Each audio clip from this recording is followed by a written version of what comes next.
been a long time, and I hope I won't be sneezing throughout this video because I'm nursing a cold. I want to talk to you today about welcoming spring with your kids, or on your own if you don't have kids, and focus a bit on the Waldorf way to do that.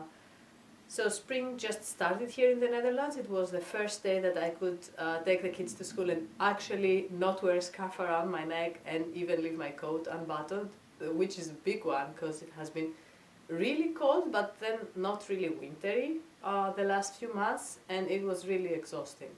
We didn't see any snow this winter, which is really sad because it was a very wet, windy winter with a lot of storms, and climate change is definitely real.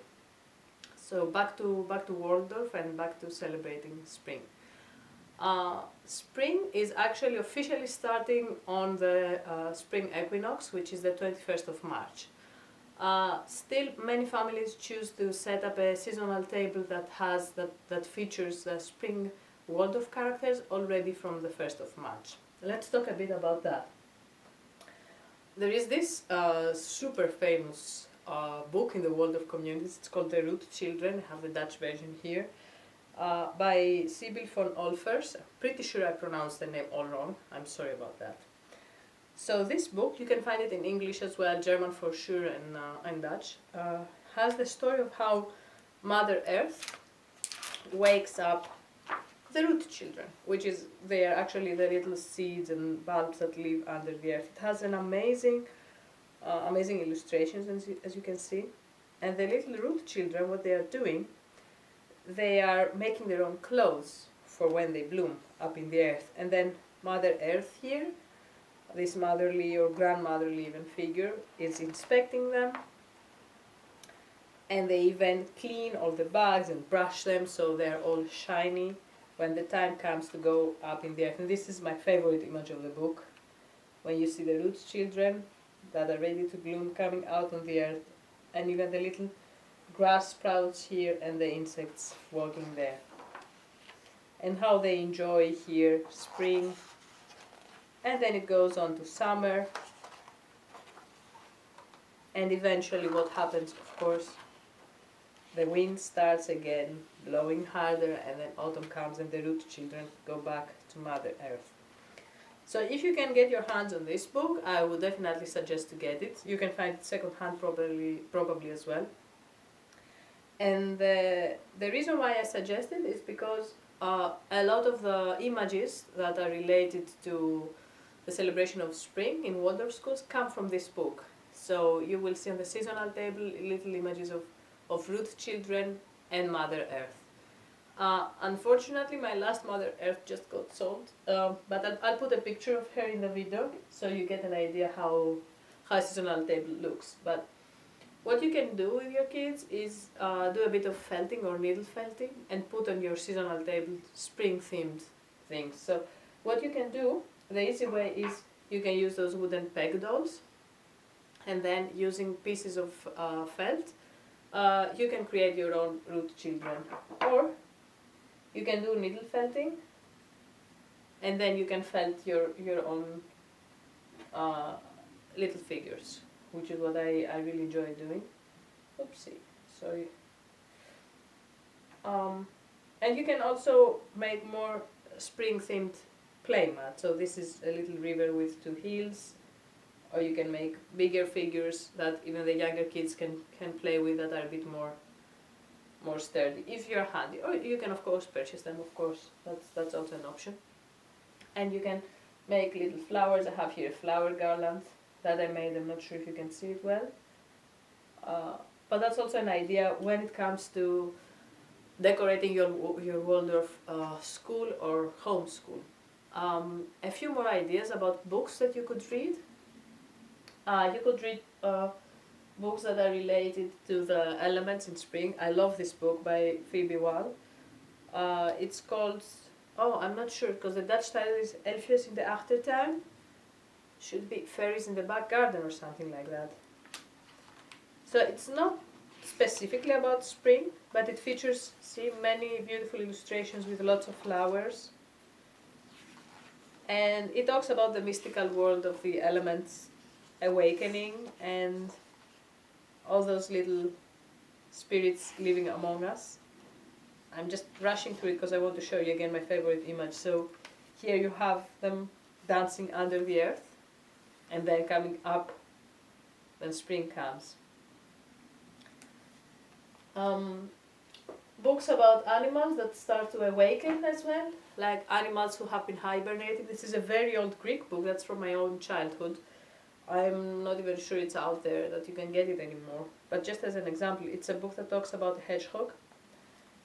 And there are more animals that hibernate. You can talk with your kids about animals that have been hibernating and how they awaken now that spring is coming, and how we can help them actually make their transition to the new season easier.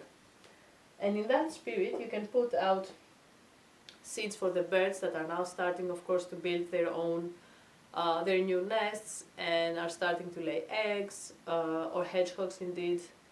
Note, never put milk out for hedgehogs because it's poisonous to them, only put water. So that's quite important if you live in an area where you have them. And then, of course, you can start going out with your kids more, like exploring nature again. Well, you should do it throughout the year. Should. I mean, it's beneficial for everyone to be outside, to be in nature. But now that spring is coming, it's really wonderful to see how the flowers are starting to bloom and try to recognize the different species of flowers. And in that spirit, I've got a book I got as a gift from a friend of mine I really love. It's about the different kinds of plants that you can eat. So you can find these sort of books everywhere. So you can recognize from the pictures the different wildflowers that are actually edible and even have medicinal properties, some of them. And for older children, that's a really cool activity because they can use their skills, like their spine skills, to spine and feel the things that are edible. And it's really fulfilling to actually cook with things that you have harvested on your own. And living outside and baking and making your own things, it's a very Waldorf thing to do. And please don't ever pass by dandelions. They are super good for you, and you can cook them and prepare them in so many different ways. And they will start blooming soon as well. To finish off with the books, I've got the last one here that's about yoga. I'm not gonna lie, because people who know me will anyway betray me. I'm not a big fan of moving. I love walking in nature, in the forest, but I'm not like the gym type. However, I do love yoga. And now that spring is coming, it's really nice to do a bit of yoga with your kids. It's a very gentle exercise and it can be really fun. This specific book, A Dance in the Dierenbos, I believe it's a Dutch book, but maybe it's translated, but you don't really need the text anyway. So it has yoga poses that are linked to animals or plants. See, you have the tree pose here explained in really nice ways. And it comes with a CD with really nice music as well. We will often just listen to the CD because it's just so nice. So moving a bit more, try and wake up your body more. And then of course, when it comes to Waldorf schools, in spring you have many important celebrations. We have Easter in April, and then we have Palmpasen, it's called in Dutch. I think it's Palm Sunday in English. And this is a lovely celebration that we celebrate in our school, the school where my kids attend. And that's when you make a stick, you take a stick and you decorate it and you put a rooster on top of it. And the rooster is usually made out of bread, so it's bread shaped as a rooster. And the rooster is a symbol of Jesus Christ awakening. Now, I've mentioned in my previous videos that I'm not religious, but I really see a direct link between the archetypes and the pagan traditions and Christianity. So I really love how by following these Christian holidays, you actually do follow the wheel of the year. So that's one activity you can do with your kid. You can search for a stick in the forest, you can decorate it, you can bake the bread and make the rooster, put it on top, and create a Palmpasen or a Palm Sunday stick. You can also look for branches to make an Easter tree and decorate with little Easter eggs. We try to limit sweets a bit over here, and it's crazy because at the supermarkets you already have Easter eggs since a month ago or something. So what we will do, we will felt little eggs to decorate our tree, and you don't have to make it complicated. Children can really do it easily by wet felting.